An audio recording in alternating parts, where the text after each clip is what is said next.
In the Rogue Valley, we live each day under the threat of natural disasters, from an anticipated massive earthquake along the Cascadia subduction zone to wildfires, mudslides, and more. And state experts say you need to be prepared to survive on your own, in some cases for as many as 14 days. Tonight, the person in charge of providing some of that vital information is leaving to pursue another opportunity, and the city has yet to fill the role. What that means for emergency preparedness efforts is tonight's top story at 6. I got to really start with a blank slate and build a program, and that's been really exciting. As Emergency Management Coordinator Larry Masterman reflects on his time in Medford, he's thankful. This is the most collaborative region I've ever worked in. We're overdue. Masterman has been instrumental in ensuring that the city and its residents are prepared for whatever hazard may come its way. We had the snowstorms in January that almost broke a record. We've had high temperatures, we've had the smoky weather, air quality is another issue.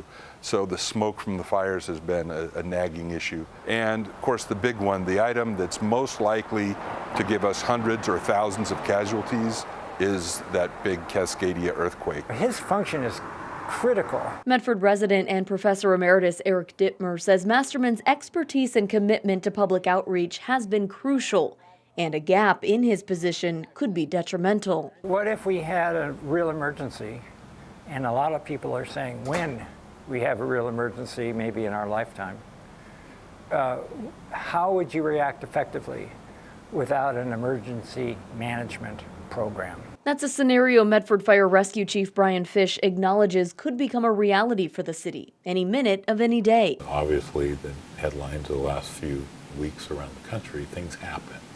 And so we want to be prepared, and so we want to make sure we get the right person for the position, and to do that, we've got to understand it really well.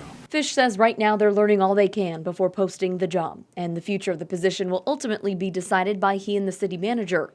As for Masterman, he says it's his hope that it happens sooner rather than later. If we're really lucky, 99.99% of our work is before the emergency. It's training our people, training our community to continue those. If we don't get that position filled soon, some of that will lose its momentum, and we may not be as well prepared in February as we were in October. There is funding in the current budget for the position, and while Chief Fish couldn't provide a timeline for how soon it will be filled, he says he's putting together a plan that he will present to the city manager soon. In the interim, Medford Fire Rescue will take over any immediate responsibilities.